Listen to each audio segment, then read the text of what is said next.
your what we done started. Look at what we done started. This the people party.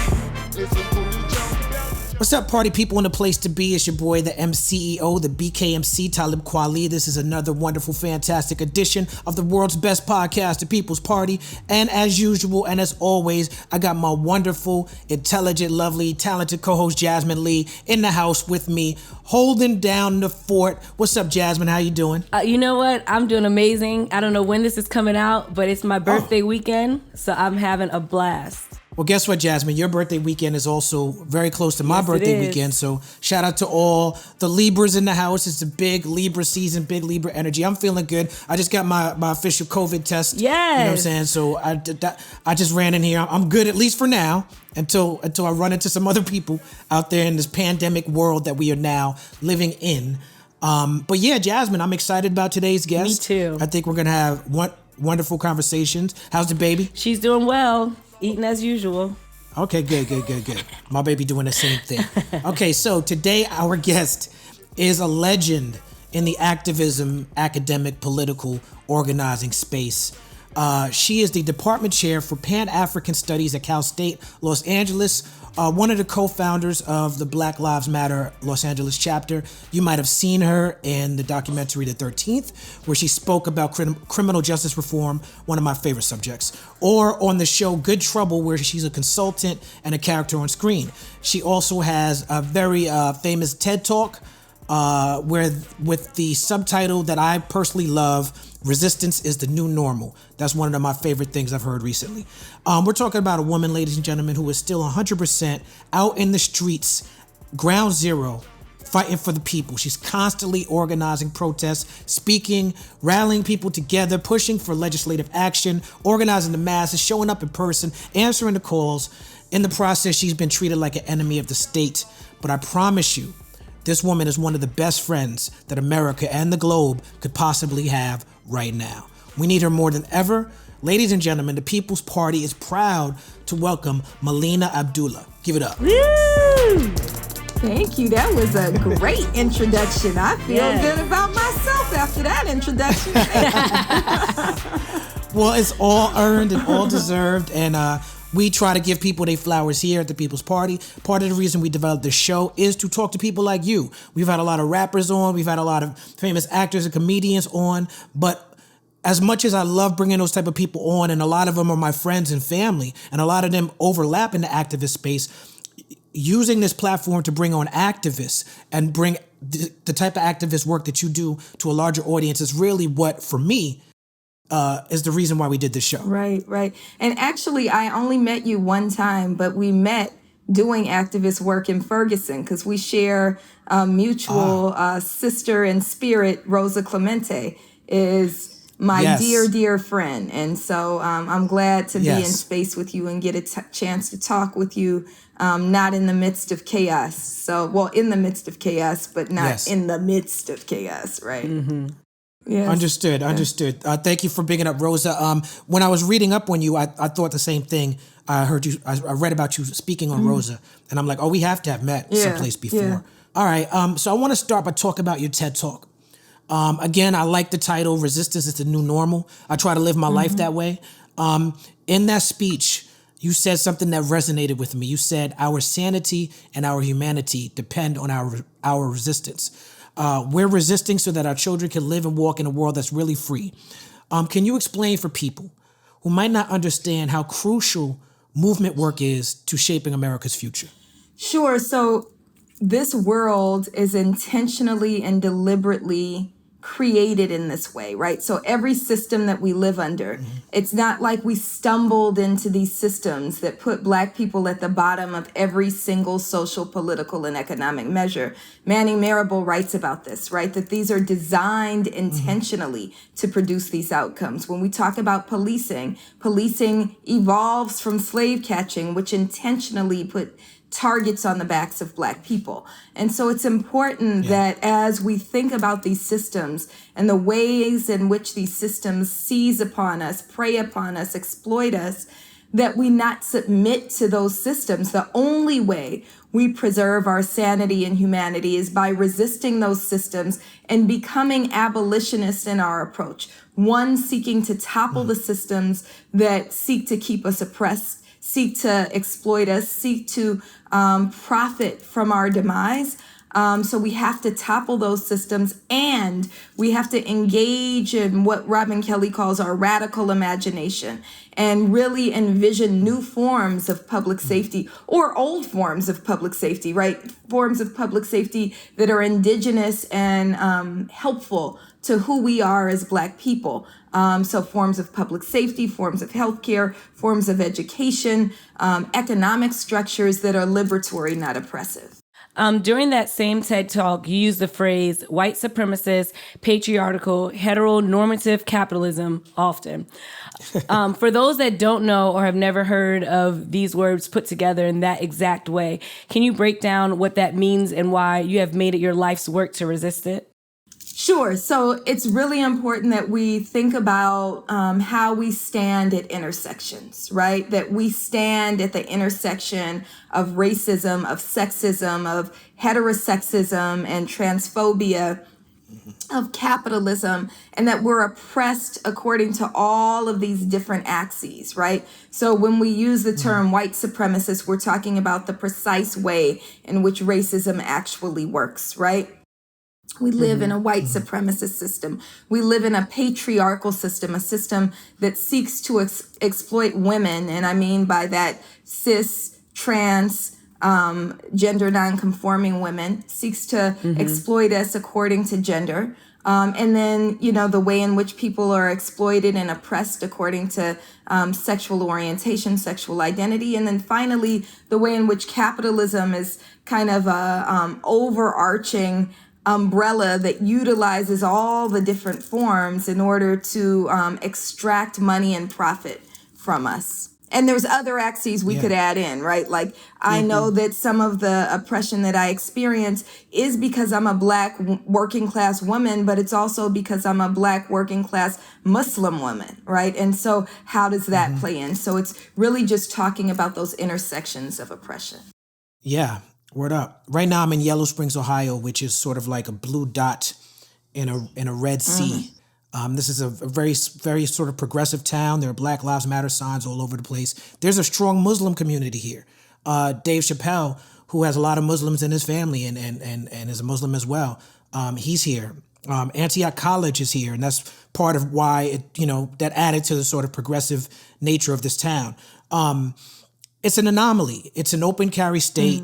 Ohio is largely pro-Trump, but Yellow Springs feels like this sort of oasis here for me personally, but it's also because of my proximity to Dave, right? I'm 15 minutes away from Beaver Creek. Beaver Creek is where Beaver Creek police officer Sean Williams shot and killed a 22-year-old Black man who was holding a toy gun. John Crawford. He was about to buy a toy gun in Walmart. That's right, John Crawford. This same cop pulled Dave Chappelle over a week before he killed John Crawford. A woman died of a heart attack while running away from the shooting, which is something that I just found out recently. Tamir Rice was killed in Cleveland by police officer Timothy Loman within 2 seconds for holding a toy gun. Sam DuBose, a rapper from Cincinnati, Ohio, who was around me back in the day, was killed while unarmed by Ray Tensing. You speak a lot about why we can't have cops in these schools. This was a UC University cop who stopped Sam DuBose for a missing front license plate. Working with High Tech, who's from Cincinnati, early in my career, that had me spending a lot of time out here in Ohio. And I noticed that there are very limited opportunities for young Black people. So when I heard the story of 23-year-old Black Lives Matter activist MarShawn McCarrel for the first time listening to your TED Talk, it resonated with me. For those who don't know, MarShawn took his own life with a handgun on the steps of the Ohio State Capitol in Columbus, Ohio, which is about an hour away from where I'm at right now. Many media outlets reported his last words as being, "Today, my demons won, I'm sorry." But you in your TED Talk point out that his actual last words were, "Let the record reflect that I pissed on the State House steps before I left." There are religious stigmas around suicide, but instead of putting that on MarShawn, you instead compare him to would-be enslaved Africans that jumped overboard during the Middle Passage because they understood the need to live free or die trying. So my question is, why do you personally feel so connected to this young man's story? And how is Black mental health impacted by the intergenerational trauma of slavery, Jim Crow, lynching, the Klan, and racism? Wow, that's a big question. That's a big question. So when I did that TED Talk, it was a few years ago. And MarShawn's death was ringing really heavy, and it was immediate, right? It was an immediate response to, I still count that as a state-sanctioned murder, right? I still count that as the state took so much from MarShawn that he had to, he couldn't continue to live on a slave ship. And I think many of us, we can compare it actually to this moment, right? Now I'm going to get a little emotional. I can feel it coming. Every Wednesday, we protest in front of the district attorney of Los Angeles office. Her name is Jackie Lacey. And since she's been in office, 622 people have been killed by police. And she refuses to prosecute them. I think all over the world, but especially in Los Angeles, where since the murder of George Floyd, LA County sheriffs alone have killed 8 people.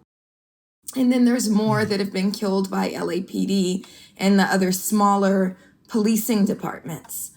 So it's safe to say in Los Angeles, at least 20 folks have been killed in the last 3 months by police. Okay. So this is heavy, and so I said that in order to preserve our humanity and our sanity, we have to rebel against these systems. We have to resist these systems. We can't succumb to these systems.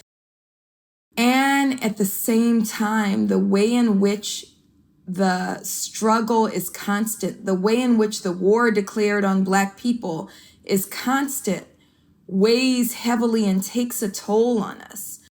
And so on last Wednesday, I usually go and I bring my 3 children. I'm a single mom of 3 kids, 10 newly minted 14-year-old as of a couple days ago, and a 16-year-old. And my 16-year-old daughter is pretty well known in the activist community. Both of my daughters, all 3 of my kids were co-founders of Black Lives Matter Youth Vanguard. Wow. And my oldest daughter is very outspoken and talks a lot about what children need, what it means to be a Black girl, a Black Muslim girl right now. And as we were at that protest, she came on stage, and sometimes she speaks and sometimes she doesn't. But she came on the stage and said, I wrote a will. And this girl is 16. And she was like, I wrote a will, And as she said it, of course, a lot of us begin to cry that a 16-year-old girl shouldn't need a will. But the constant heaping of oppression upon the backs of even our children tell us that, she's saying 2 things. The state could steal her life, but also underneath it.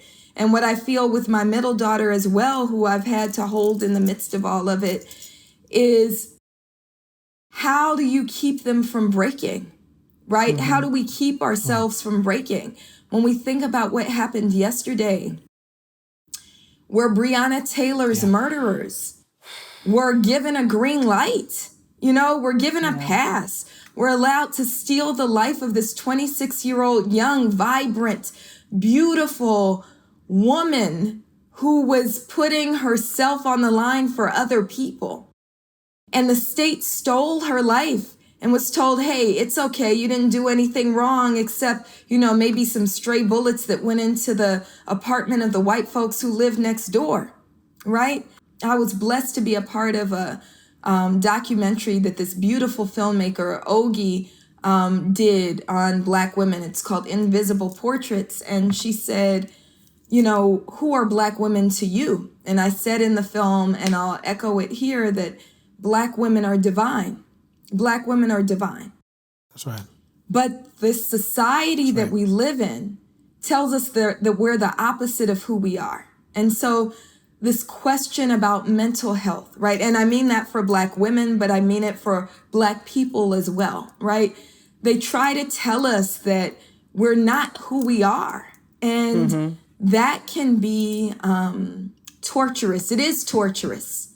And I think the only thing that allows us to really kind of come back into who we are is a recentering and a reclamation of Black autonomy. And for MarShawn McCarrel, his Black autonomy was the right to say, this is how I live and this is how I go.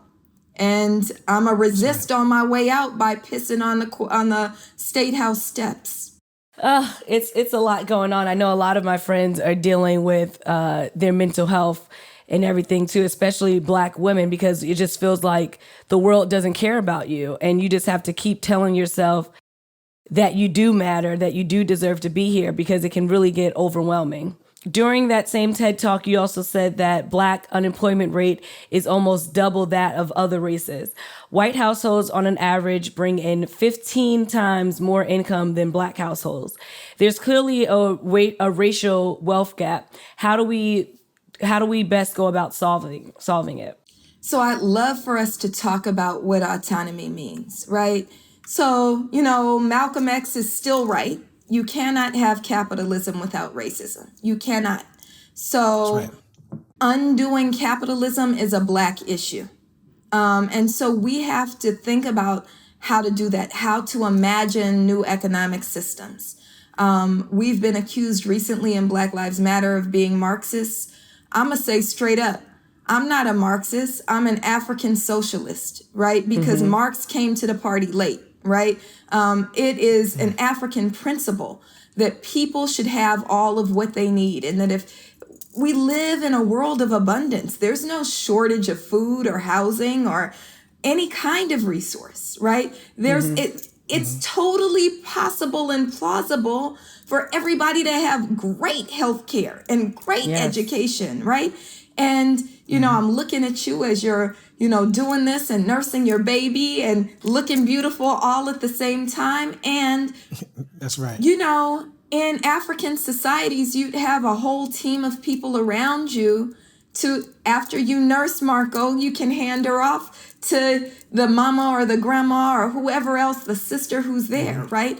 That you get to, we need to imagine societies as we talk about, wealth disparities and income disparities. We need to be imaginative and recognize that we've had it before. My neighborhood had it growing up, not to the degree we could have, but, I'm from East Oakland, California, right? And, I think about how my grandparents who lived across the street, they would raise their garage door and all the kids would come over there during the summers and breaks, and we'd have Kool-Aid and snacks and Bible study. And nobody had to worry about where do you send your kids for the summer, right? We can do this if we engage in Black autonomy, if we practice Black cooperative economics. And so I'm not talking about, absolutely, I'm not talking about replacing white capitalism with Black capitalism.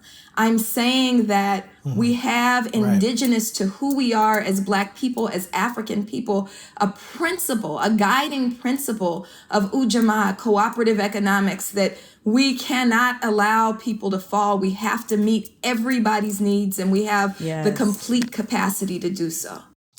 Yeah, following up with that, I've been having this conversation with my son, Amani, largely agrees with me on politics. I would say that he identifies as a Pan-Africanist. But he also wants to make money, and he's been talking to me about stock market stuff, which I'm not familiar with the stock market. I've never invested in the stock market. I don't know too much about it, but I got friends who want to invest in it or invested in it. My son is asking me about it. Just from my own research, it seems to me that by its very existence, the stock market grows the racial wealth gap. So I guess my question is, knowing that all white intergenerational wealth further increases the wealth gap, is the very act of white people investing in the stock market unethical, and is it different for Black folks? So I don't know anything about the stock market. That's a terrible question. Okay, me neither. Sorry. Stocks. But I will say, We have a guy on our team that Baramucci that hates the stock market, and he gives me all this information about how the stock market is racist, and most of it looks legit. And so, and this question about the racial wealth gap, that's why I brought it up now. But I appreciate you being like, I don't really know too much about the stock market. I do know that it has to be racist because enslaved people were brought to Wall Street. That's the original trade that was used for Wall Street, was the trading of African people as enslaved property. And they had the burial ground down there the whole time, right? Yeah. I remember them finding the burial ground when I was working at Inkiru Books. Finding our bones. They found our bones, and gratefully, we had some African folks living in this country who said, we're not just going to move the bones, we're going to do some spiritual work around them. And so I'm grateful for that. But I mean, if we want to talk about whether or not the stock market is racist, that's the one thing I can point to say, hell yes, it's racist. Okay. Now, we both have African names. Your name is very beautiful. We both named our children African names. What's in a name, and why did you feel like it was important for Black people in America to retain African names? Your name is who you're being called by. Your name is the essence in some ways of who we are. And so I think it's important. Now I'm going to answer something you didn't ask me, but I'm going to answer it anyway. So shut me up if I'm talking too We're here for it. We're here for all the knowledge. So I love my name. My name is actually, my first name is African in the sense that my mother invented it, right? My great aunt is Lena. And my mom thought Lena was too plain. And so she added my grandmother's name to the front of it. My grandmother's name is Maxine. And so she named me Melina and changed the spelling to Melina instead of Malena. Okay. So that's how my first name is African. But I love my name. I love the fact that my middle name, Rachel, is, and here's another kind of Africanness that we don't always think of. My great-great-great-great-great-grandmother, Rachel, was the first woman to be brought to this country of my bloodline as an enslaved person. And so I carry her name with me. And so sometimes people go, well, why are you carrying that European name? No, that's not a European name. That is my great-great-great-great-great-grandmother's name. And I'll always carry that name. So here's the question you didn't ask me. When I gave birth to my first daughter, Thandiwe, I understood the importance of giving her a name that would reflect her essence. And so I spent almost my entire pregnancy going through books of African names, looking at their meanings. I wanted something that sounded good as well as had a beautiful meaning. And so my husband at the time and I narrowed it down to about 15 names. And then when I went to the hospital to give birth, we brought that list with us, but we refused to name her until we lived with her for about 3 days. And so she was the sweetest, most calming spirit. And I tell her often, like, giving birth to her, those moments, that first year after her birth, was the most profound and meaningful and beautiful time in my entire life. I said, I don't care if this is fake. I constantly questioned whether the joy that I felt could be real, right? And so her name means the loving one. Thandiwe means the loving one in Xhosa, and it means beloved in Zulu. And so it was important for me that she have a name that reflects the essence of who she is. And that's what I did with all my children. My middle daughter, Amara, is a Ethiopian legend of paradise. My son, Amen, his name means manifestation of the power of the universe. So, I think names are hugely important. Yes. I agree. Shout out to names. My name is Jasmin, which is normal, but I used to always envy my siblings because they all have Arabic names, every single one of them except for me. And now with my daughter, my mother named her middle name Elia, which means one who is with God or strong with God. So I'm happy that she has, what I didn't, because I always wanted one. Also, Jasmin is a beautiful name. That's what you run your fingers through when you feel the summer breeze. Yes, and I smell good too. It's beautiful. Yes, there we go. But I still wanted an Arabic name. You always want what you don't have. You were born. You were born in East Oakland. That's a storied place, the town from the legacy of the Black Panthers to Oakland's own Ryan Coogler directing Marvel's Black Panther and starting it off in Oakland. From the hustle and grind of flow to E40 and Too Short to the conscious and independence of hieroglyphics. The Bay represents lovely for Black culture. How did growing up in East Oakland influence your outlook on life? Oh, it's everything, right? So, It's town business. Town business for real. And I'm of the Panther Cub generation, right? So people often ask me like, well, when was your first protest? I don't know, because if you are from East Oakland of my generation, you were raised protesting. Like I remember being a toddler and being on picket lines with my father, who was a union carpenter, right? I remember being at the park and handing out newspapers and like competing with my cousins to see who could get the next person, right? I remember constantly, you could have a political conversation in Oakland with anybody, with who's sitting next to you at the bus stop, with the houseless brother on Telegraph. You could have conversations about how the world needs to be transformed with anybody. And so Oakland is everything. Oakland, was the seed. I also went to the only high school in the country at the time with a Black Studies department. I grew up in East Oakland, which had terrible schools. So my mother, who was an elementary school teacher, used her godmother's sister's address so that I could go to school in Berkeley, starting in middle school, right? Starting in junior high. And so I went to Berkeley High School, which was the only high school in the country with a Black Studies department. And Mr. Navies, who chaired that department, totally shaped me. And he's the reason I teach Pan-African studies now. And so anybody from Oakland will tell you Oakland is everything, from Too Short to Huey P. Newton to Sly and the Family Stone, right? All of us have been influenced heavily by being from the town. Yes.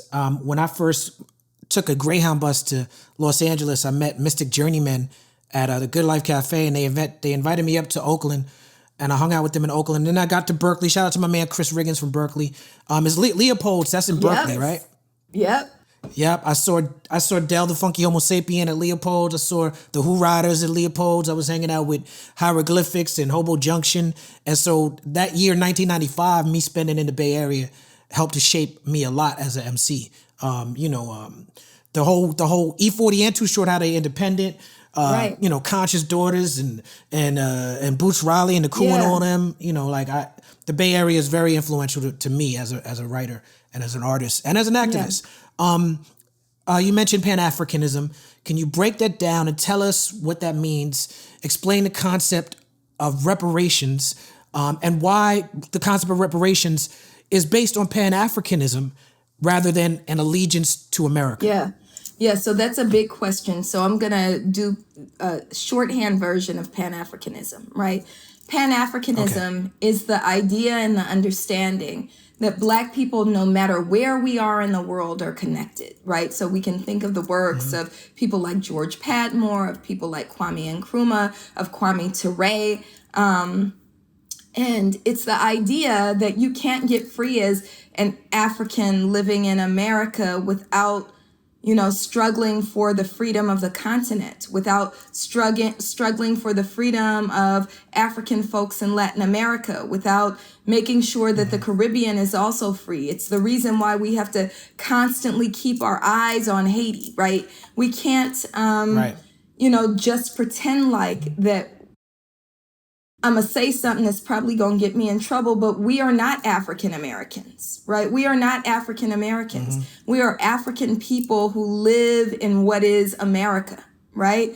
And at least that's how I see myself. It's important to understand that the struggle for reparations for Africans who have lived and who descend from enslaved people in America is not separate and apart from the colonization and the pillaging of the continent of Africa from where we hail, right? It's important to reject these ideas that Europeans put in our minds, that white folks put in our minds, that, and I hate to repeat it, but that African people sold themselves into slavery. That's not what happened, right? Anybody who reads Slavery and Social Death by Orlando Patterson will know, yes, there was slavery all over the world, but it's only the European branded enslavement of African people in the Americas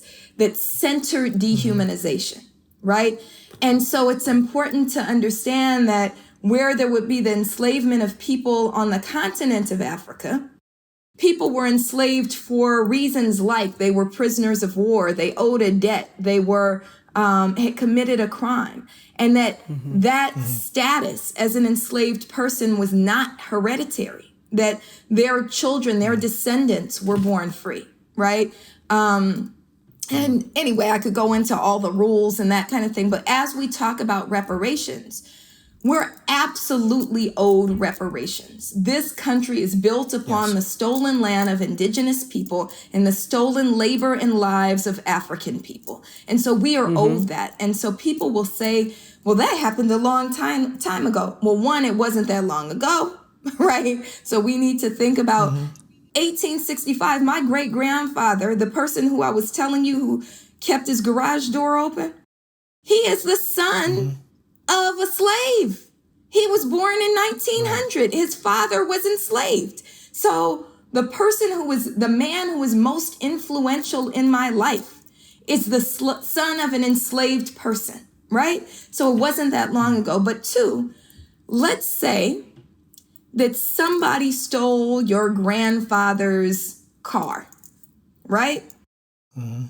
Okay, they stole your grandfather's car. It was your grandfather's car and not your car. But when your grandfather passed, he was going to pass the car down to you, right? And now you don't have it. Now you don't have the car. But guess what? The grandson of the thief is now driving the car, continues to drive the car that you were supposed to have. That's still your car. So they still owe us. They owe us. All this wealth that was created off of our backs is owed to us. We are absolutely owed reparations. But here's where I'm going to circle it back to the Pan-African piece. It also needs to be bigger than Africans in America. They pillaged the continent of Africa. Reparations are also owed to the continent of Africa, to African people on the continent as well. You mentioned when you were talking about Black Lives Matter that people try to say Black Lives Matter are Marxist. Now, Marxism was embraced by Black revolutionaries like the Black Panthers, who are from the part of the world that you're from. Marxism, Marxism, communism, this stuff has been demonized by capitalist Western countries. So we never learned that it was like communists who helped fight against the Nazis. Nazis largely are anti-communist, anti-socialist. You said you identified as an African socialist. I get called a commie online all day long as if it's the 1950s and McCarthy's campaign is still going. There are all types of misinformation campaigns spread online that try to convince people that left-leaning political ideologies like communism, Marxism, socialism, or anything that isn't capitalism, right? There's online campaigns to try to convince people that this stuff is aligned with Nazi ideology and must be stopped. Do you see this as a threat? And can you explain, for those who don't know, how this sort of American profit over everything brand of capitalism ultimately always contributes to the disempowerment of marginalized people? So we are fed this idea, we're socialized from the beginning to believe that democracy and capitalism work in tandem. When we really understand that one is a political belief and one is an economic structure, we'll understand that they're actually in opposition to one another. So if democracy really and literally translates as rule by the people, and capitalism says a very few, the ownership class, owns the means of production and profits from the unpaid labor of the worker. And sometimes we use these terms and people who are unfamiliar with the terms go, what does that mean? It means that the reason you go to McDonald's is not because the burgers are good. You go to McDonald's because somebody else did the work and you wanted to just drive through and get food, even if it's inferior food. So you paid for the labor, right? Those burgers are not worth $8, right? The person's labor is worth $8. And instead of being paid $8 a burger, they're paid 50 cents a burger. And McDonald's takes the other $7.50, right? So that's the unpaid labor of the worker. That is really an undemocratic economic system because there are more of us in the working class than there are McDonald's owners, right? And so if there was rule by the people, we would say, why aren't workers getting $8 a burger? We should get $8 a burger. We should all share in this, right? And so it's important that we not just fall for what we've been socialized to believe, that we reject really this brainwashing that happens that tells us that the world we live in is the best world we can have. We can have something different. And it's important to struggle for it. So when you talk about like online, how they call us commies, how they say we're Marxists. And again, I'll lift up that I'm not a Marxist. I'm an African socialist. One of the distinctions there for me is that Marxism doesn't believe in spirituality, and anything that takes away my spirituality, I'm done, right? But I do believe that everybody should have all of what they need and most of what they want, and that we live in a world of abundance where we can create that. I do believe in the practice of cooperative economics, the economic structure of cooperative economics. So when they call us these things, really what they're doing is trying to refute our leadership. They're trying to stamp out our vision. And I'm going to tell you something else that we're recently, they've started calling us. They've started calling us in Black Lives Matter, the Black women in Black Lives Matter, not just Marxists, but Marxist witches, because we pour libations. Wow. So I think if you don't believe I'm a witch, and hopefully nobody believes I'm a witch, right? Then you shouldn't believe I'm a Marxist either. You should see it with the same ridiculousness.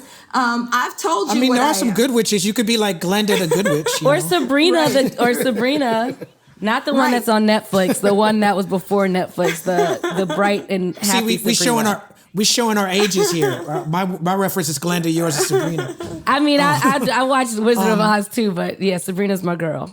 Well, Glenda wasn't that Lena Horne? Was that Lena Horne's character? Yeah, that Lena was, Horne. and I was in the Wiz, in the scene where Lena Horne is singing. There are babies floating as stars, and I'm one of them babies. I need to rewatch it because of that. We need to have. Serious, yes, he is. Yeah, my grandfather Stanley Green plays Uncle M in the movie. Wow. My family was involved in that production. Oh, that's like one of my favorite movies. So now I'm gonna try and find which baby you are. Yeah. We gotta have we have to have the Wiz movie night so we can point out to Liz. Yeah, Zoom Wiz movie night. Down. I used to get royalty checks for years. Like I get royalty checks for like 30 cents. You know, my peoples was on it back then. I had a SAG card and all that. Yes. Well, you're still in SAG. Once in SAG, you're always there. They need to put that on Netflix so you can get your checks back. That's right.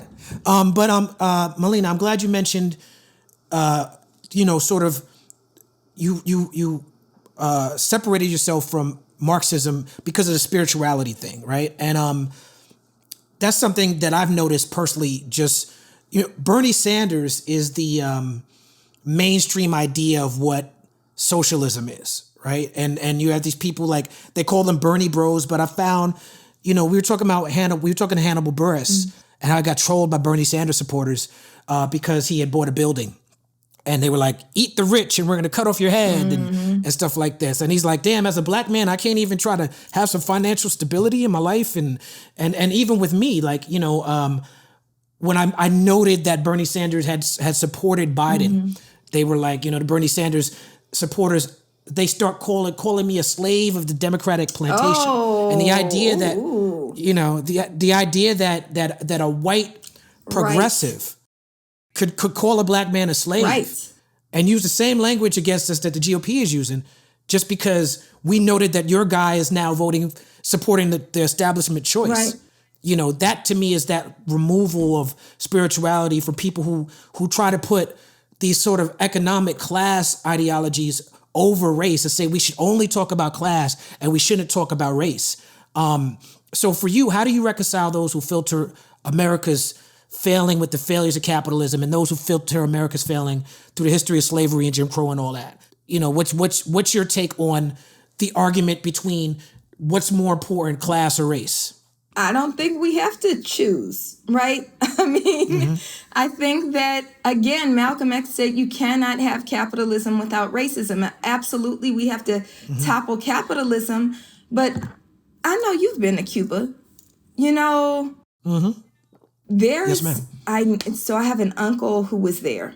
And they try to talk about Cuba as not having racism. Yeah.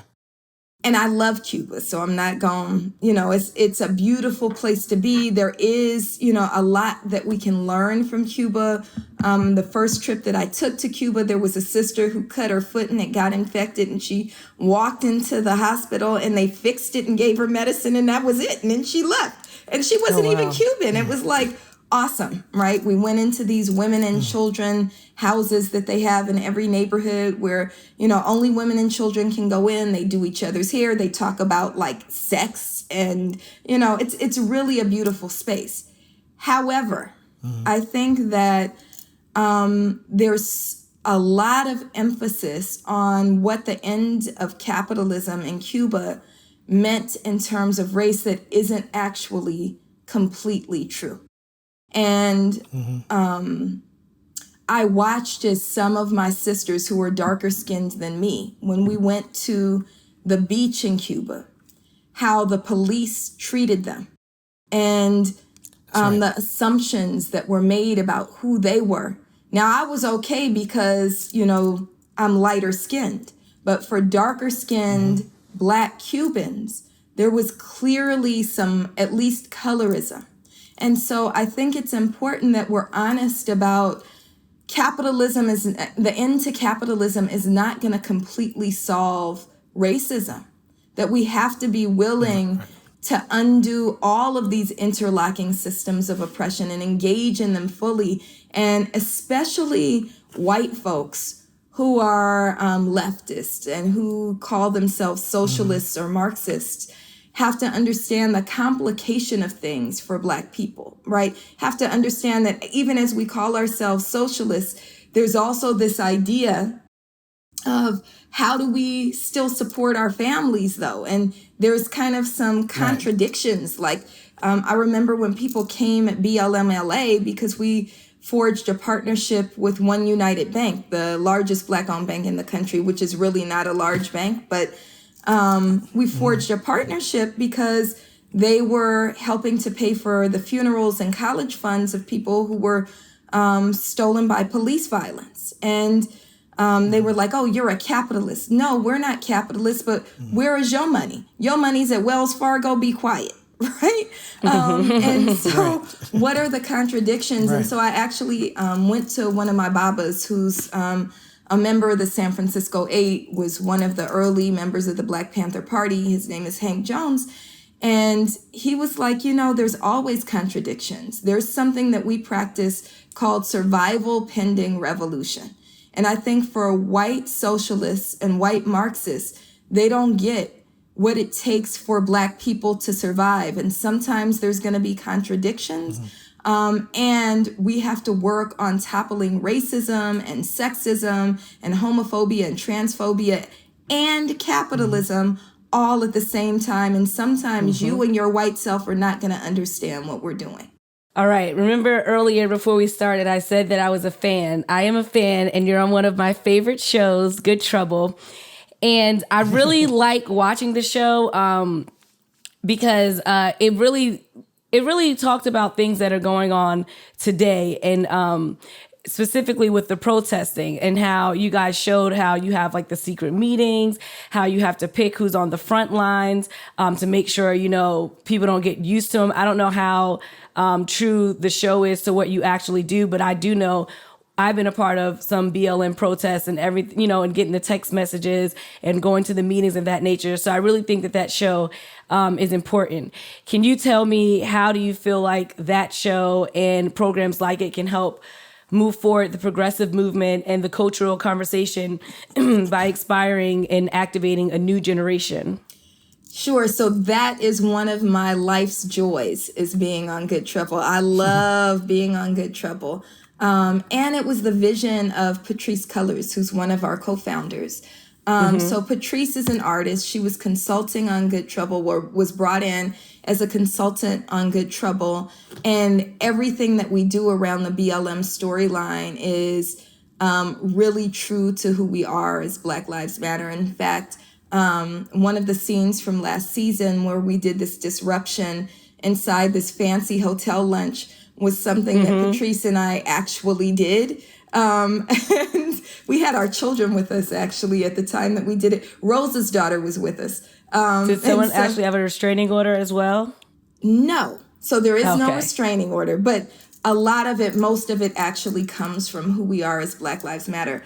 What I love is the way in which we were brought into Good Trouble. It happened because mainstream news stopped covering Black Lives Matter. And so Patrisse, as an artist, was like, okay, if the news won't cover it, we can just do it creatively. And thankfully, Joanna Johnson, who's the who started the show, she had the Fosters before that, right? I love that show too. That's how I got on Good Trouble. Joanna, had brought Patrisse in, and we were able to incorporate who we are and what it is we do as Black Lives Matter as a main part of Good Trouble. And I'm grateful they developed like the Malika character to... Yes. And here's the last thing I'll say about it. What's beautiful is when they actually have us do kind of workshops and trainings for the cast and the crew of Good Trouble, so they can deepen their understanding of what it is we do. And Good Trouble folks come out to our protests. So just on Wednesday, like Sherry Cola was out at our protest against Jackie Lacey. Wow, that's amazing. Yeah. I actually did background for one of the speeches. I think it was season 1. I didn't get shown, unfortunately, but I was there. Good. I want to shout out Kayla Reefer, who's a filmmaker, photographer that I work with. She worked with myself and Nico Is, and thanks Joey, on a YouTube thing I did called Colors of the Culture TV. She recently shot the Time magazine cover with Alicia and Opal and Patrisse, and I definitely want to give her a shout out for that because I've seen where she came from. It's such a beautiful cover. I want to talk about Black Lives Matter for a second. First of all, we love Patrisse. She's a friend of the show. She came on the show. Melina, when I met you in Ferguson, it had to be because I met Patrisse in Ferguson as well. But I want to say either Oprah or Alicia. I'm not sure which one. I met one of them in Tallahassee the year before with the Dream Defenders. So, it just keeps going. We're in this era where people attach the hashtag. It's a wonderful hashtag, very efficient, BLM, to anything that seems like resistance work without making sure that they actually align with the stated principles of Black Lives Matter. We have grifters raising money fraudulently in the name of Black Lives Matter. How do people tell the difference between real Black Lives Matter work and all the frauds out there? Right. So one of the things we ask people to do is to look for our seal. So if it's Black Lives Matter, we all have an official seal. Also, if it's something we're doing, you'll see it shared on our official social media. If you're on a social media account that says Black Lives Matter Tallahassee, it doesn't have an official seal, and that chapter is not listed on blacklivesmatter.com.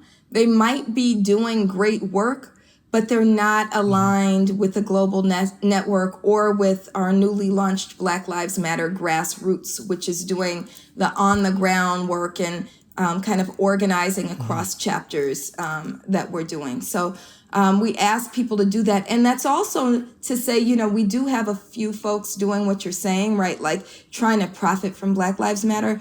But by and large, the people who are hashtagging Black Lives Matter, actually genuinely mean Black Lives Matter and genuinely want to do work that's important. They just might not be a part of a chapter. So that's not to throw shade to anybody who's not a part of a chapter who's doing work for the liberation of Black people. That's right. I'm glad you said that, because in the way I worded my question, I was very specifically talking about the frauds. But you're right. That's the smallest part of the people who are doing it.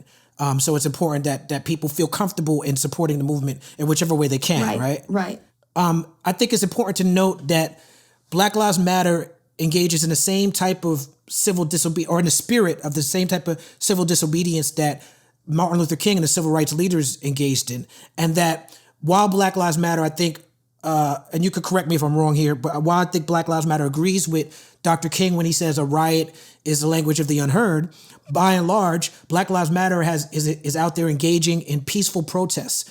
Black Lives Matter has been so peaceful in the way that they engage that they have literally won peace prizes internationally.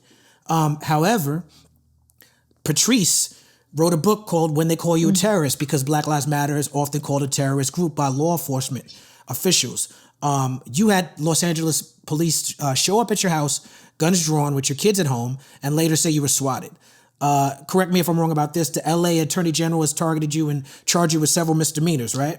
Yeah, the city attorney charged me with 8 misdemeanors, yes. And the district attorney's husband pulled a gun on me just in March. Wow. And threatened and told me, I will shoot you. So what's it like being targeted by our government in this way for simply protesting injustices? I think it's to be expected.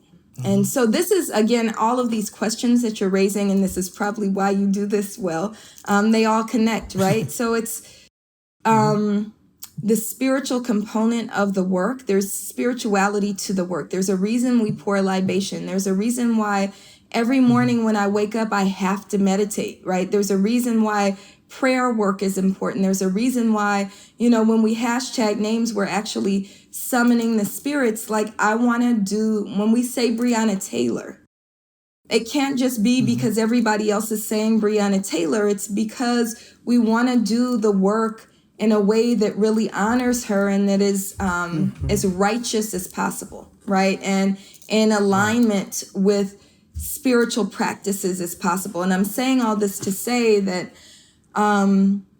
so I had, all of these charges. I've been arrested a lot of times. I was charged for stuff I've never even been arrested for. That was nerve-wracking, but it wasn't terrifying, right? It didn't raise anxieties. It was a nuisance, right? More than raising anxieties. I didn't feel like going to court constantly, and I felt like having to mobilize hundreds of people to come to court with me distracted us from the movement. But I had to do it because I was looking at the possibility of 3.5 years, right? Because it was 8 misdemeanor counts. And I'm grateful to people like Carl Douglas for volunteering to represent me. My legal team was no joke. I had 7 attorneys, right? So it was dope. But the actual putting ourselves on the lines happens in the midst of protest. And so in March of this year, we demonstrated outside the home of District Attorney Jackie Lacey. Again, 622 people have been killed by police on her watch, right? Gotta vote, guys. Yep, gotta get out and vote. What we did at this kind of sunrise action is before we went to her door, we poured libations, we did prayer, and we did a land acknowledgement. And then we set up our chairs to have this community meeting, because the backstory is we had asked her for a community meeting for years. She's refused. And so we said, we're going to bring it to your front door then, right? And so we set up our chairs and I said, okay, well, let's go ring her doorbell. Go to ring her doorbell, and all this is on video, right? Go to ring her doorbell, and she has a ring system, which anybody who has one knows you can see exactly who she is, who's at the door. She knows who I am. And we hear somebody come down the stairs, and then we hear what sounded like a gun being cocked. So I look at my white ally who had gone to the door with me, Dahlia, and I said, "Ooh, that didn't sound good," but I thought I was being paranoid. Next thing you know, the door opens, a huge handgun is pointed out, and he points it directly at my chest and says, "Get off my porch." Wow. What happens is this just like veil of calm comes over me. And I said, "Good morning." And he repeats, "Get off my porch." And I said, "Okay, we will get off your porch. Is Jackie Lacey home? You know, can you tell Jackie that we're here for the community meeting?" And afterwards, I went and looked back and I was like, how did that happen, right? Why was I not like really, I didn't flinch. People were like, "You didn't flinch." I didn't flinch, but it was because of the spiritual work, right? When the LAPD surrounded our home and it was 40 to 50 cops, it was a helicopter overhead, it was cars blocking off the street. And I thought they weren't there for me because I was like, what was happening, right? And when I looked out the window, 2 cops ran in front of my window and pointed AR-15s inside the window. So I did kind of go, okay, where are my kids? Got my kids into a back room, decided to go live on Instagram and tell everybody to get to my house because I figured if they were going to kill me, they weren't going to kill me with nobody watching, right? And finally, when I decided to go outside, because I didn't want them coming in, so I felt like I had to go out to pull them away from my children, right? I put my phone out and I yelled, "I'm coming out, my children are inside. This is a phone. It's just a phone." I kept yelling that, right? And I come outside and there were about a dozen to 15 neighbors already standing there. And so to speak to your question about what it means is, one, we shouldn't be surprised. We're literally trying to topple these state systems. I'm trying to undo policing, right?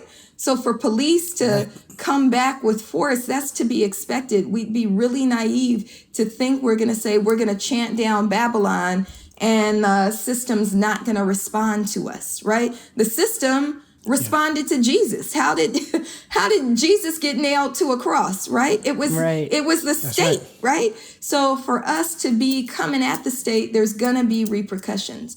But the other thing is, there's truth to our chant. When we say we keep us safe, I came out the house, there were a dozen to 15 people outside. My neighbors who are not political were outside, right? There was a neighbor across the street. The husband and wife, they have a little boy. The husband met me like right close to my door and he said, "What are you doing? Why are you coming out?" And I said, "I have to. My kids are inside." So he said, "All right, well, come on." And he literally put his body right in front of me. Wow. And I said, "What are you doing?" And he said, "Well, you're not going to take the first bullet." Those are those African principles you were talking about earlier. Community. Yeah. Takes a village. Yeah. All right. Now, Melina, earlier you had mentioned that you were trying to undo policing. So for people who are unfamiliar with that verbiage, can you break down undoing the police, defunding the police, abolishing the police, and where those things might intersect, overlap, or where you stand? Okay. So we are, and we've shied away from saying this, and I think defund was our way of getting away from saying that we're abolitionists. Policing and jails and prisons, they're not reformable. They're irredeemable systems, right?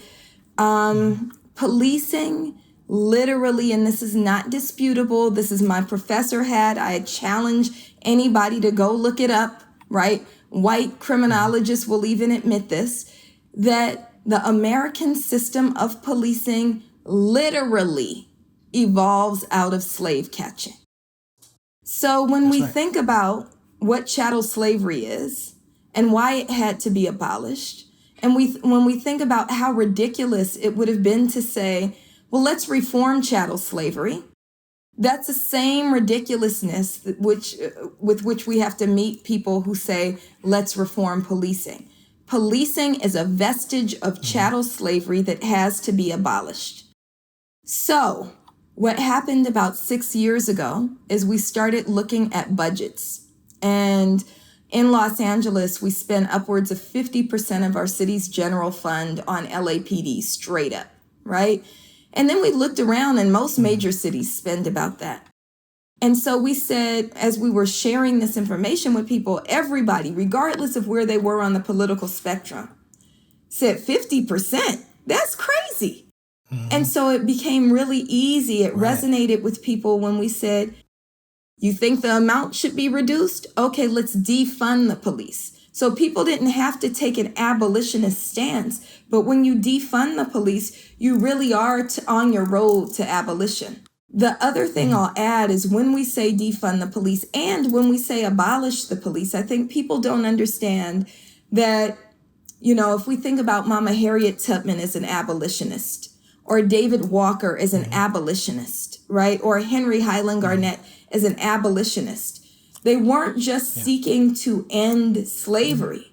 They were visioning Black freedom, right? They were saying, well, what does Black freedom look like, right? And so that's what we're saying. We're not saying we don't want to live in safe communities. We absolutely want safe communities. But what does public safety, what does community safety look like? So we want to defund and abolish the police. And we still want safe communities, recognizing that safe communities are built when everybody has housing. Safe communities come when people have good jobs, when there's quality after school programs, when we have mental health resources and health resources. And so that's all part of it. So we want to defund the police and reimagine public safety. I'm with that. I'm so with that. I want to thank you for always uplifting and shouting out Tef Poe, because Tef Poe is one of my favorite human beings. He's one of my favorite activists. He's one of my favorite rappers. And I'm happy to say that I watched his journey from, you know, sort of St. Louis local hero MC to worldwide global activist. And I just want to thank you for always keeping his name in the mix. You know, I really love that brother. Yeah, he's been an inspiration and a huge guide to a lot of us. And so we're grateful for his constant work. Now, I don't know if you know this, but I was recently suspended from Twitter. I heard something about that now. I don't know why, but yes. I was suspended from Twitter because I got into an argument with a young lady. The argument started out about colorism, but it quickly devolved and it quickly became ugly on both sides, but largely people who were supporting her were sending me death threats and doxing me and coming particularly after the women in my family. She started this GoFundMe campaign where she said she needed to call the FBI and get a restraining order against me because she was being bullied by me on Twitter. None of it was true, but I was suspended because I got death threats to my phone and I posted one of these death threats on my feed. I just neglected to put out the phone number that the death threat came from. Now, this was a young Black woman who led the charge on this campaign to get me suspended from Twitter. But she, in my opinion, was used as a tool by white supremacists who have been trolling me for 10 years, by the ADOS people. ADOS is this anti-immigrant, quote unquote, supposedly pro-reparation organization, but, you know, it's founded by white supremacists from PFIR. This young woman was quick to align herself with these white supremacist people because they supported her position. In the era of online, it kind of goes back to my Black Lives Matter question about the hashtag. How can we get people to understand that no matter how much we might disagree with a Black person, especially publicly online and stuff, it's never okay to align with white supremacists? Yeah, absolutely. It's not okay to align with white supremacists. And it's also important that we remember that when we show cracks, it opens us up to white supremacists, right? So I believe in, and we practice in Black Lives Matter Los Angeles, a practice of calling people in before you call people out. So when you say things like, well, you know, Talib is a colorist or whatever, right? I don't know what she said, right? They said that I raped children. They said calling me a colorist, that's whatever. They said that I rape and molest children. That was the big thing that had me continuing. And when a lot of people said I should stop, but the thing that had me continuing was this idea that I rape and molest children. But please continue. Well, I'm surprised Rosa didn't get you, because Rosa used to get me. I used to go back and forth with people, and she was like, block and keep it moving, right? And so it's a practice that I adopted years ago, and I'm grateful to her for that, because I would get pulled into that if she hadn't schooled me on it. But when they call you things, right? And I think sometimes there is valid critiques within the community, right? But when you put them out for the whole world to get wind of, they exploit those cracks that might be reparable, right? That might be something that, okay, well, that's just some stuff I didn't like that you did, and then we're going to talk it through, and we're going to get back on the same page later, right? But when you put it out for the whole world to see, it actually does open you up. You know, it opens you up to people who want to kill you, right? Who are not just saying, you know, I don't like you, I don't agree with you, or that was some foul shit right there. I don't know if y'all cuss on here, but, you know, okay, good. I've been holding back for like an hour. And I'm like twitching. You did very good. We gotta start telling people ahead of time so they can relax. We talk that shit. We talk big shit here. But I think people who do that they don't want to see you dead, right? And when they do that, they're opening it up. They're opening up a way. You know, even Trump's own administration is admitting that the greatest threat to this country is white supremacist terrorism, right? That's the greatest terrorist threat, right? And he tried to you know, get them to cool down the language, but that's what it is. And so they're coming for you, they're coming for me, they're coming for the movement. And we have to be very, very careful about how we love and protect one another, in the words of Assata Shakur. Much of that controversy that Talib was just speaking of was done in the name of protecting Black women. But it was Black women in his life that kept being attacked, and I was amongst those. Does protect Black women mean only protect Black women that you agree with? And on the flip side, does protect Black women give a Black woman a pass to go after someone without consequences? Does this mean that they are not allowed to question the character of a Black woman participating in anti-Black behavior, such as a Candace Owens? Do you think Black men can have public conflicts with Black women? How do we navigate through all of that? Right. Well, I didn't say this. I'm really sorry that happened to y'all, and it's happening to y'all. I know, like, when we talked about kind of the toll that it takes, I know that these kinds of attacks can take a really, really heavy toll, and especially for you, Jasmin, as a new mom, you know, I'm sorry. I'm sorry that you're dealing with that. It's appreciated. You don't owe us that apology, but I appreciate you. Yeah, but we have to get what it means when they come after us, that we're real people, you know? Exactly. And so, you know, as a mom of a new baby, you know, Talib is somebody who has a family, you know, we're real people. I have a new baby as well. Right. The woman who has my new baby, she was attacked online by this same woman. So it's like while she was pregnant. So it's like I think that's what Jasmin was referring to. Also, I just told Talib I had to go on another blocking spree because I posted a picture of my child, which I was already going back and forth with because, you know, I'm like in the D celebrity status. So I was like, I don't know if I want to post her or not. But I posted a picture of my child and someone commented and they're like, oh, when your child gets sexually harassed and raped like Talib did, I hope that your voice change or your mindset changes. And I'm like, why the hell would you say something like that about my child? Why would you wish that on my child at all? Like, that makes no sense to me. Well, this is what they do.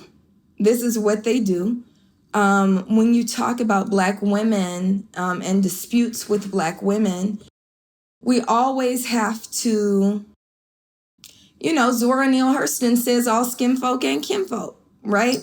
And if they are not acting on behalf of Black people. You know, there's a lot of Black people, Black women included, who will prioritize their own advancement, their own building of a platform at the expense of Black people. And, you know, I think that a lot of times online beefs, especially with somebody like you, Talib, who has a platform, they're trying to get a tan off of your sunshine, and they are. I like that phrase. You know, I like that too. and it's important that we recognize who is an authentic representative for Black people and for Black women, and call out the ones who are not, who are in it for their own individual advancement. Yeah, I think Monifa Bandelli from Malcolm X grassroots movement, she was very candid with me. She's very loving and supporting of we family. That's my family. But she suggested that I made a tactical error in the way in which I engaged it.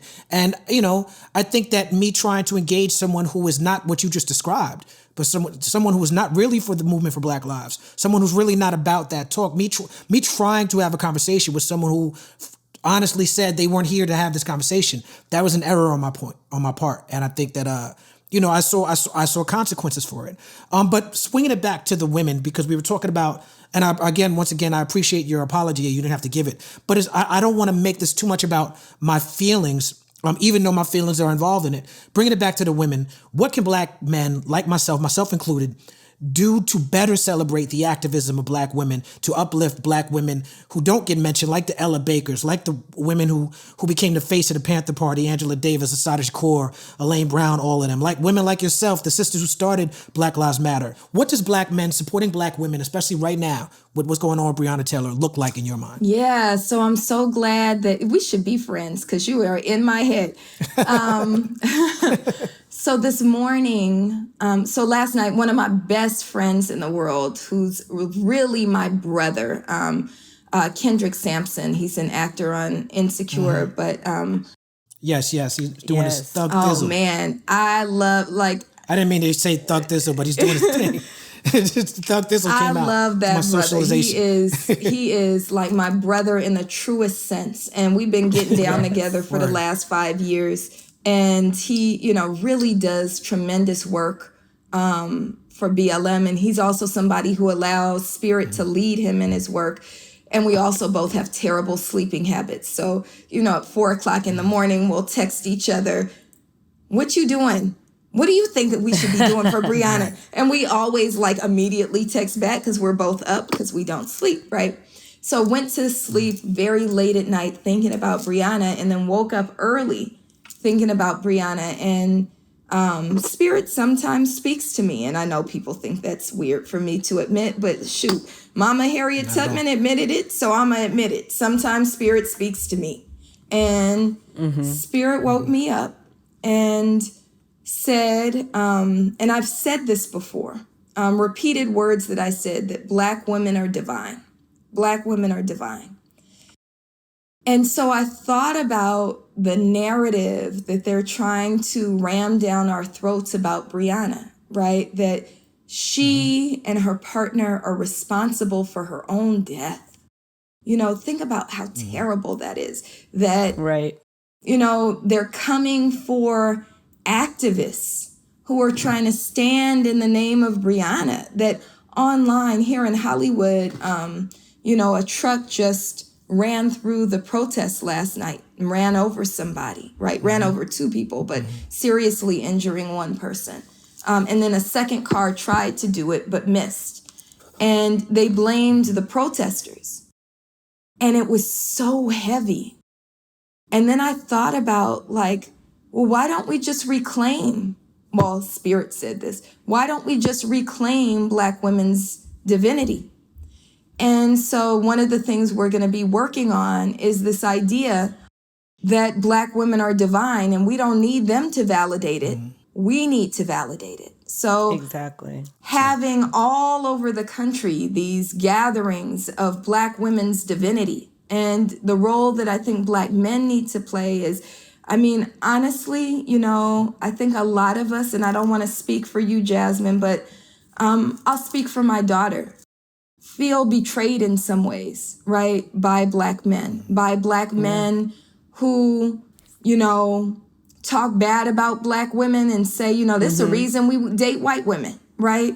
Yeah. From the anti-lynching movement, from the anti-slavery movement forward, Black women have always stood for Black men, right? We've always fought for Black men. And Black men haven't always reciprocated, and that feels like betrayal. And so I think it needs to be, I mean, we're going to say it. We're going to say, I'm going to say to you, Jasmin, Black women are divine. You gave birth to a life, you know? A Black woman that's divine. That's right. That's right. I mean, like, just, you know, logically, that is divinity. Life came through your body. That is incredible. And I'm going to say it to you. And what I think Black men need to be doing is revering that as well. Revering that as well. So I hope you do that with your partner. I hope that you do that with Jasmin. But I also hope that Black men in general revere not just their mamas, because Black men are quick to say, oh, I love my mama.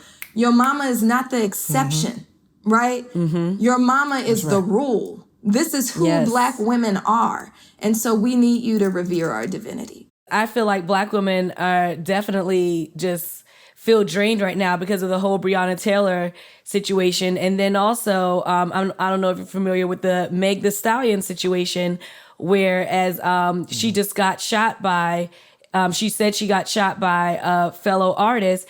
And people just are not believing her. They're like, oh, well, we need to hear Tory's side. We need to hear that. And it's like, why can't you just believe a Black woman? Why would Meg Thee Stallion just come on a platform and lie and say she got shot by somebody? And at the end of the day, I don't care for what reason he felt the need to shoot somebody. You shouldn't. She was unarmed. You weren't in an altercation. You weren't fighting for your life. She shouldn't have been shot, period.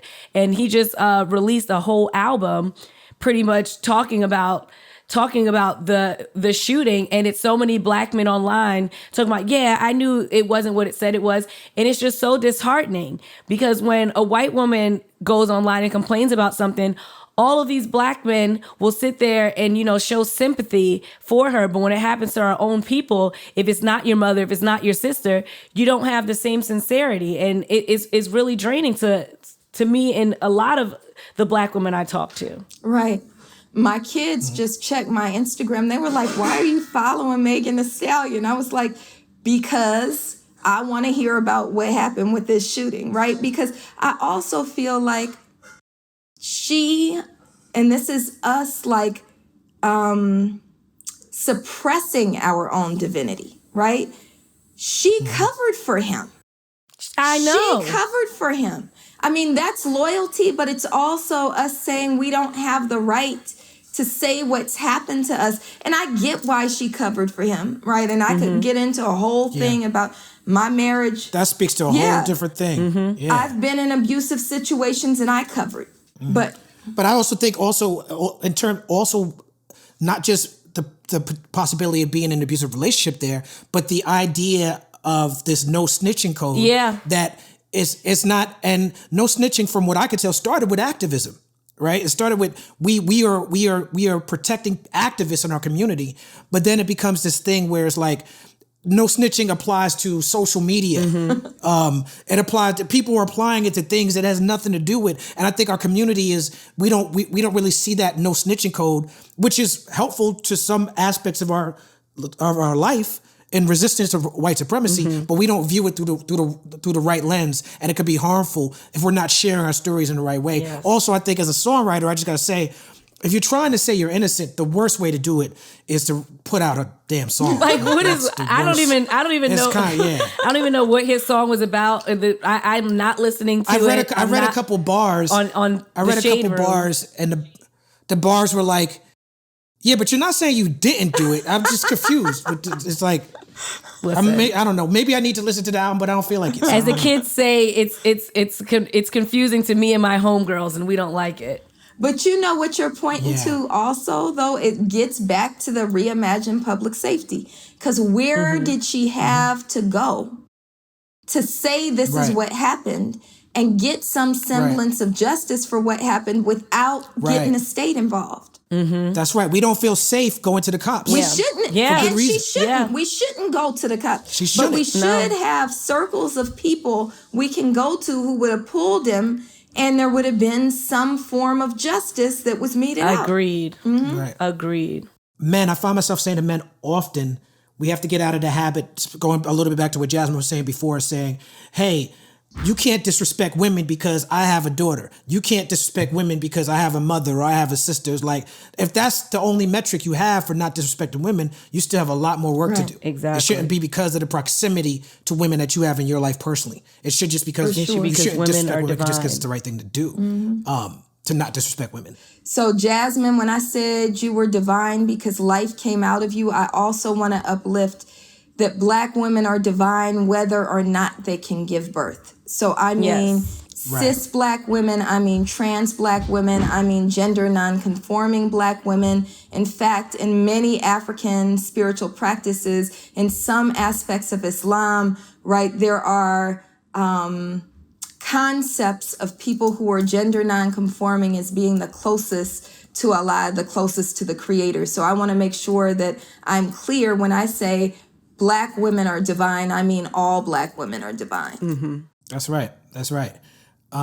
Big shout out to Sister Betty Shabazz. I want to talk about Malcolm for a second. Malcolm was famously quoted in his answer to a question from a white student. She asked him, what could white people do to help the cause? He famously answered, nothing. Years later, as a more experienced activist, he said he regretted this answer. So I will ask you a similar question. What can non-Black people do to assist the movement for Black lives? What's your take on white allyship? I love white allies. I do. I love white allies.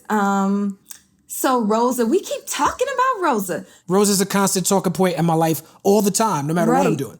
In 2014, that question came, and Rosa was in LA. She was part of Black Lives Matter Los Angeles. And she said, we need you to put your body between us and the police. And one of my favorite white people on earth, Dahlia Ferlito, heard that, along with a brother named Jason, a white brother named Jason. And they formed White People for Black Lives. And Black Lives Matter, from the beginning, even from 2013, has been a Black-led, ally-supported organization. White folks, you know, white supremacy is your shit anyway. Y'all created it. You have responsibility in undoing it. When we pour libations, you know, we always pour libation in the name of African ancestors. And I tell white folks, when you're by yourself and you pour libations, you got one name you could call. Keep calling John Brown, right? We need you to put your body on the line, put your kids' bodies spirit on the line, you know, put your money on the line. We need all of that. We need all of that. It's an important one. I don't want to have to do the work. I don't think any of us on here want to do the work of explaining to white people what racism is. I don't want to have to explain to you why we say Black Lives Matter and why you better not say all lives, right? I don't want to have to explain it to you. So white people, that's your work. We are grateful to organizations like White People for Black Lives. There are some white-only meetings that can happen, and that's one of them, right? Because I don't want to be in the room to wipe your white tears. Yes. And so if they're willing to do it, let's call them in and ask them to do it. And I said, on Wednesday, I was talking to a bunch of white folks, the white folks who were at the Jackie Lacey protest. And I said, you know, we need you to betray your race. We need you to topple white supremacy. Betray whiteness, right. Right. Thank you for keep mentioning Jackie Lacey too. It's like that story that you told. I heard that from the mainstream media perspective, and I was able to assess that. Oh, this is some bullshit from the mainstream media perspective. But it was awesome to hear it from your perspective. I appreciate you sharing that with us. I also say again, we got to vote that lady out. She needs to move on. Please, guys, watching this in LA County, vote her out. On a separate but connected note, how can celebrities and artists and entertainers properly use their platforms to assist and be allies to the movement for Black lives? And also, do you feel like sometimes they just are better off saying nothing at all? Because I know I just saw Charles Barkley talking about, oh, well, you know, her boyfriend did shoot at the cops. Like, what do you expect? And it's like, they need to know like this when ain't America where you can't protect your home with a if you gun. have a license to carry a gun and someone's shooting into your house, you're not going to run underneath the bed and be like, I got a gun, don't shoot me. You're going to shoot back because that's what you have a gun for. Speak to us on how they should sometimes just not say nothing at all if it's going to be detrimental to the movement. Yeah, if you don't know what you're talking about, shut the fuck up, right? There is space, though, for celebrities to engage. And this is one of the things that Kendrick has done brilliantly. He has an organization called Build Power, which actually helps celebrities and influencers kind of figure out how to harness their platforms and speak in a way that's in line with the movement. So we need everybody to really get educated on why we say Black Lives Matter, why we say defund the police, what it means to do that. And, you know, if we think about what's the tennis player's name? Naomi Osaka. Naomi Osaka. Yeah. Naomi Osaka. She didn't need to know a whole lot. She just needed to know she didn't let me stand in the name of Breonna Taylor and Tamir Rice. And I thought that was really, really powerful because what are they going to do? Right. And so she did that. And then he's there with the Defund the Police shirt. And artists have an opportunity to not just use their platforms. There's a phenomenal book by a brother who I had the privilege of knowing in life. His name is Richard Eiton. There's a book called In Search of the Black Fantastic, which is about the way in which Black artists used or allowed themselves to be used by the civil rights movement. And he says that there's 3 ways. One is using your platform. Then there was no social media platform. But when you're, being interviewed or whatever, uplifting the messaging of the movement, right? Number 2 was incorporating that messaging into your artistry. So, people like your Sam Cooks, right? People like your James Browns, right? People like Tina Turner or Sly and the Family Stone, right? Using their artistry to uplift the movement. But then the 3rd way is to use the profits that you generate to fund the movement. And so I think those 3 things still hold, and they've, evolved over time. But I know that when Megan Good shows up at the Jackie Lacey Must Go rally, people go, oh shit, Megan Good is here, right? When Anthony... Right, shout out to Megan Good, too. Anthony Anderson, what he did on the Emmys, he didn't just do that out of nowhere. We've been in space with Anthony many, many times. Cedric the Entertainer, he's been in space with us many, many times, right? And so they might not be seen as movement celebrities, but when the time is right, when they have an opportunity, they use those stages that they're on to uplift messaging that they've coordinated with us, right? And so, right. Regina King is one of my really, really good friends. She's, before she was an Academy Award winning actress, right? She was in the backyard of my LA mom's home, and we celebrate our holidays together. And when Regina starts getting on these talk shows, she'll call and say, what should I say? And so just recently she was on Jimmy Kimmel, and she made sure that she used the language that I gave her. And so it's important that they do that in coordination with us. And it doesn't have to be like vetted through me, but anybody who's actually in the movement. And if you want to get in the movement more deeply, again, Build Power is the place to do it, which is Kendrick's organization. Kendrick Sampson. Kendrick, I want to make sure I say that. People be looking for Kendrick Lamar's organization. No. Shout out to Kendrick Lamar, too, who also shows up. He also just posted Go Vote I don't know who he reposted, but it was the strippers in Atlanta, and they had like take your ass to the pole, right. Take your booty to the polls, and they had "Go Vote" written out on their cheeks, and I was just like, oh my God, this is amazing. And then they all spoke on Jasmin. Yes, we got to get that to Capone. Yeah, I was thinking that when I saw the clip. I was like, you're talking about strippers are not activists. Strippers are also activists. Just because they strip does not mean they don't know what's going on. Does not mean they're not out there marching. You got to watch the interview because... But Capone, No, he came around. He came around and made his point. For context, Melina, we had Capone from Capone and Noriega on, and he was talking about how in his music he called women bitches and talk about strip clubs and this and that. But in this moment, he wants to be more uplifting in his music, and he was like, imagine a stripper, stripping for the cause, and he was strippervism is what he said. He said strippervism, and then he manifested it. It happened. Yes, so shout out to thank you, Capone. Shout out to all the woke strippers. Shout out to Capone's man Locke, who when Capone said, I don't know if you ever see strippers raising money for activism, Locke looked directly in the camera and said, I doubt very seriously that that's going to happen. They're just going to write "Go Vote" on their cheeks and make even bigger of a difference. So you guys go out there. Exactly. I'm with you. Now, I'm glad you brought up voting because I have one more question for the sister, and it revolves around voting, and I think this is an important question. What, if any, is the obligation of an activist to vote or to participate in the political process? What's your personal take on voting?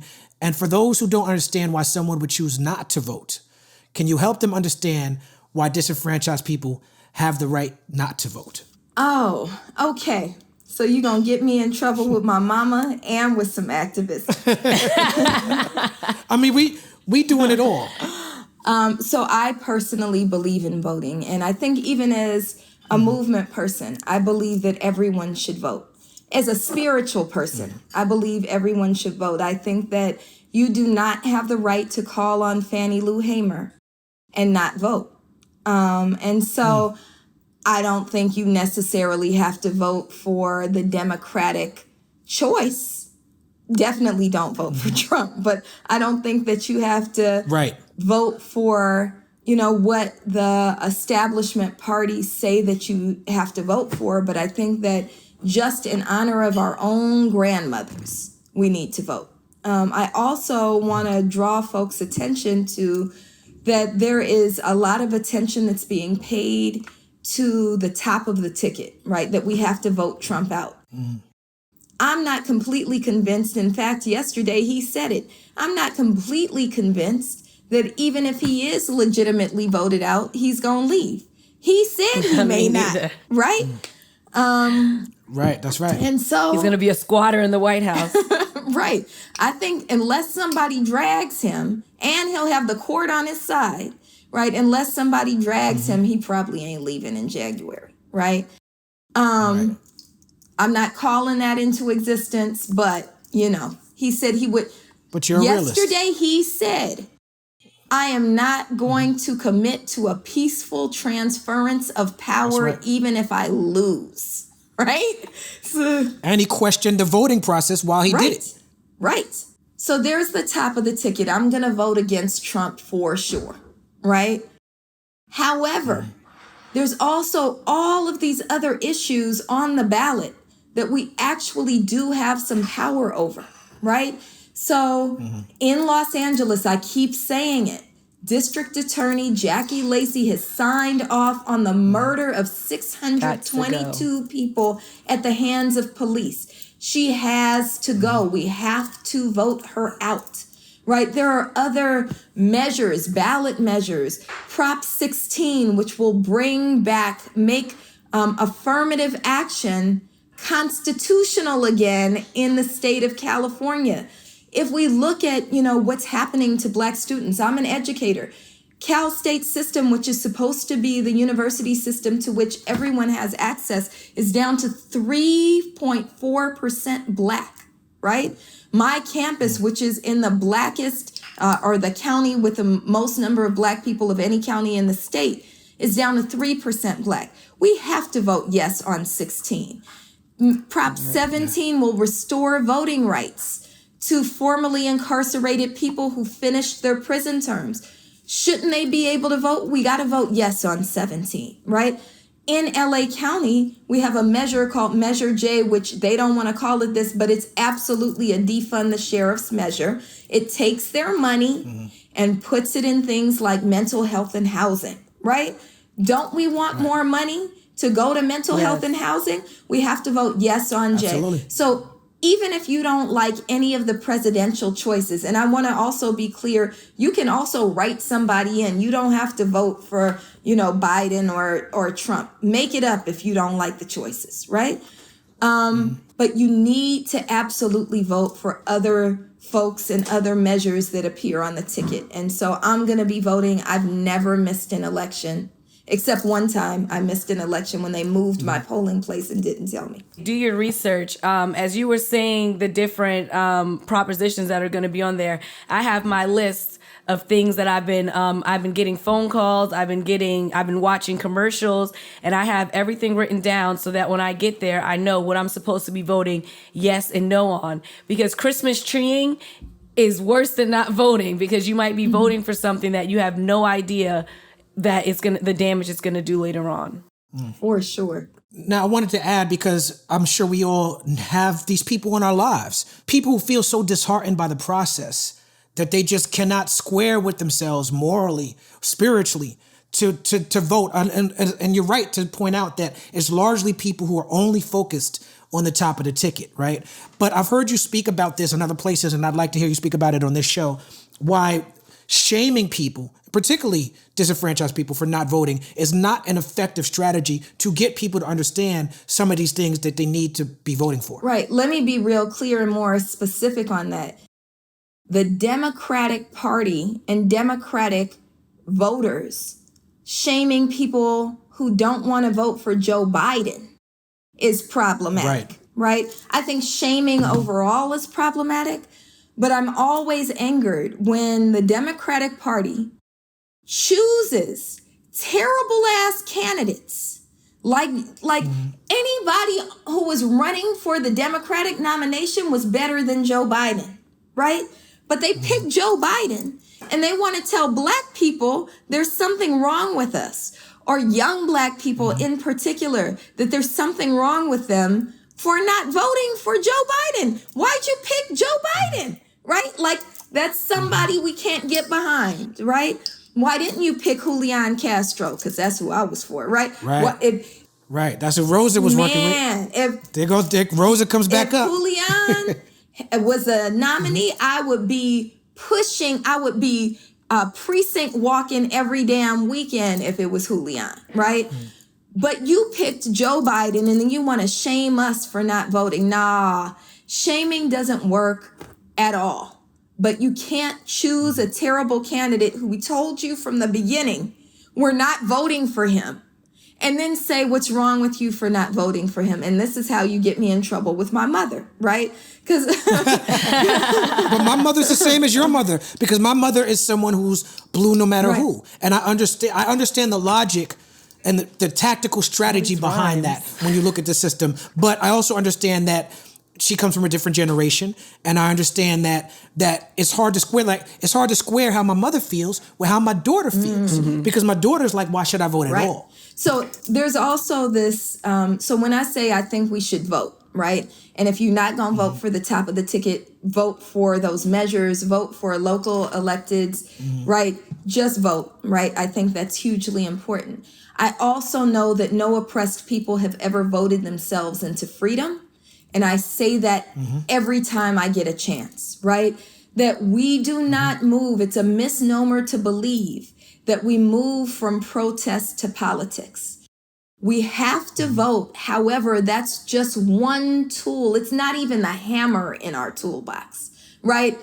But it is a tool. It's a tool. It might be the tiny ass Phillips head screwdriver, right? Not the one that's the standard size, right? Yeah, I like that analogy a lot of a tool, because I think that it's very hard for I think you understand it, right? But like you said, we all have people in our lives that don't understand it in the way that you might understand it. That's why you're like, oh, I'm gonna get in trouble with my mother. Your mother might say something like, like my mother will say, we have to progress progress comes from pushing things further in this direction, right? So it was like, we vote for Biden not because he's who we want.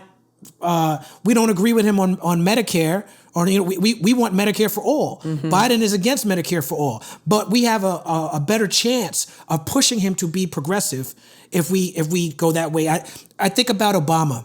When Obama came into office, and he was a very astute politician. I didn't agree with him about a lot of things, but when it came to playing the game of politics, he was very good at it. And he came into office and was anti-gay marriage. And then because that was the temperature of the country. And then the temperature of the country got more progressive on gay marriage. And Obama, as a politician, I don't even know whether or not Obama is really for gay marriage. I know Obama, the politician, said, I have to publicly support gay marriage because the progressive people pushed the country in that direction. And I think that that's the argument with people who say the people who are vote blue no matter who. That's the argument that they make, that the Democratic tent, the liberal tent, you can have radical activists, you can have more centrist establishment Democrats, you can have the racist, you can have non-racist. With the GOP and the conservatives, there's only seems to be one type of person when it comes to social issues. And I think that's the argument that they're making. Would you agree? Yeah, for sure. And I feel like your mother and my mother must compare notes. Yes, indeed. Yes, indeed. Well, this has been my honor and my pleasure to talk to you, to talk about your mother, my mother, to talk about our children, to talk about Jasmin's new baby, to talk about all this activism work, all this movement work. You didn't have to do this, and I appreciate you coming on and speaking with us. Ladies and gentlemen, the People's Party is proud to have Melina Abdullah. Thank you so much. Woo! This is a great talk. Y'all. Thank you so much. Thank y'all.